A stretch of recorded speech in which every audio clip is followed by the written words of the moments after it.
Et d'Étienne Tshisekedi, le leader Maximo, inquiète. Alors c'est ça qui défraie la chronique aujourd'hui. C'est donc l'actualité écrite aujourd'hui par les Chevaliers de la Plume. Les détails dans cette revue de presse. Bonsoir. Le Réflexe ouvre cette revue de presse avec cette interrogation qui dit vrai. Étienne Tshisekedi transféré à l'étranger, UDPS dément. Dans son argumentaire, le journal écrit au moment où nous bouclons cette édition, il nous revient de sources sûres qu'il est président de l'Union pour la démocratie et les progrès sociaux UDPS devait être évacué pour l'étranger, eu égard à son état de santé inquiétant. Le pays pour lequel il devait se rendre était encore en discussion en Afrique du Sud, Belgique ou France. Néanmoins, à faire foi à nos sources, c'est au pays de Nelson Mandela que le choix a été porté. D'ailleurs, ajoute le journal, un avion médicalisé de ce pays devait atterrir à l'aéroport international de Njili aux heures de l'après-midi pour ce faire. Selon la RTNC qui a eu la même information que notre journal, l'état de santé du président de l'UDPS nécessite des soins urgents en dehors du pays. Tout est mis en œuvre pour ce. Une autre source renseigne le journal qui nous a approchés et qui a confirmé cette information, a souligné que le président de l'UDPS devait se rendre au sommet de Washington, États-Unis, mais son état de santé fébrile ne lui a pas permis. Ce qui explique qu'il y a été représenté par l'un de ses fils, Félix Tshisekedi, que d'aucuns considèrent déjà comme son dauphin. En tout cas, ajoute le journal, tout porte à croire que ce déplacement du leader Maximo de l'opposition politique congolaise n'est que pour check-up et qu'il rentrera bientôt au pays pétillant de bonne santé. Pour l'instant, c'est la sonnette d'alarme qui a été tirée. L'UDPS dément l'évacuation des Tshisekedi vers l'Afrique du Sud, ajoute le journal. Le porte-parole de l'Union pour la démocratie et le progrès social, l'UDPS, Augustin Kabouya, a démenti une éventuelle évacuation d'Étienne Tshisekedi Wamulumba vers l'Afrique du Sud pour des soins de santé. Il a ainsi réagi par rapport à une bande passante sur la chaîne des télévisions nationales RTNC. Joint dimanche 10 août par Radio Okapi, Augustin Kabouya a qualifié cette bande passante d'une spéculation et il a affirmé que le président national de l'UDPS se porte bien et il se trouve chez lui à la maison. La même information relayée par le potentiel évacuation ou simple déplacement, controverse autour du voyage des Tshisekedi.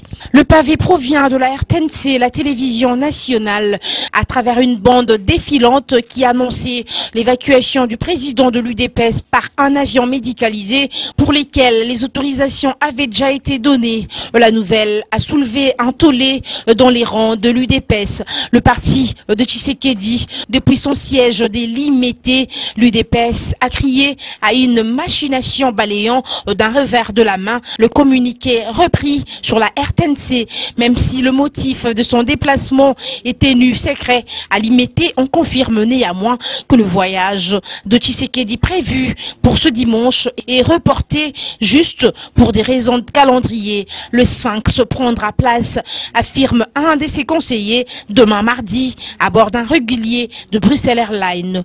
Entre la RTNC et l'UDPS, la controverse est totale.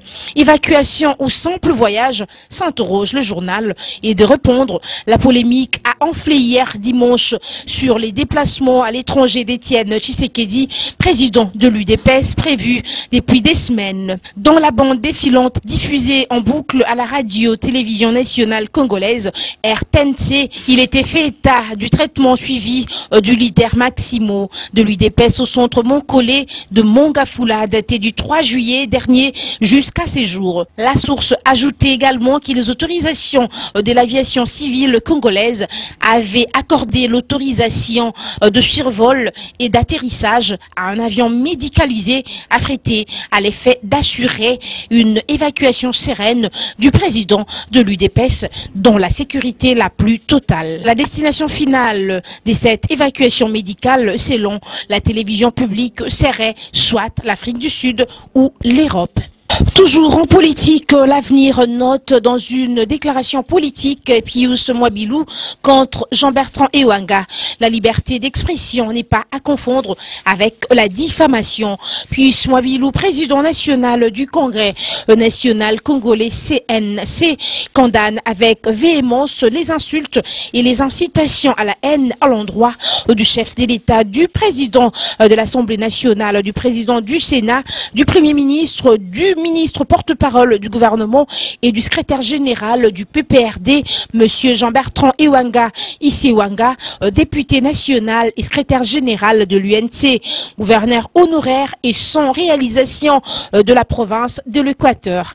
Non seulement le CNC attire l'attention de tous les opérateurs politiques qui prêchent l'alternance que la liberté d'expression n'étant pas à confondre avec la diffamation, il s'est décidé à faire échec et à neutraliser politiquement tout individu ou tout groupe d'individus qui servira de méthode de la jungle pour tenter un putsch ou un passage en force contre les institutions démocratiquement installées en RDC. Enfin, la référence plus boucle cette revue des presses. Recommandation forte du CG de l'UIT aux responsables congolais. Le prix plancher des télécommunications est illégal.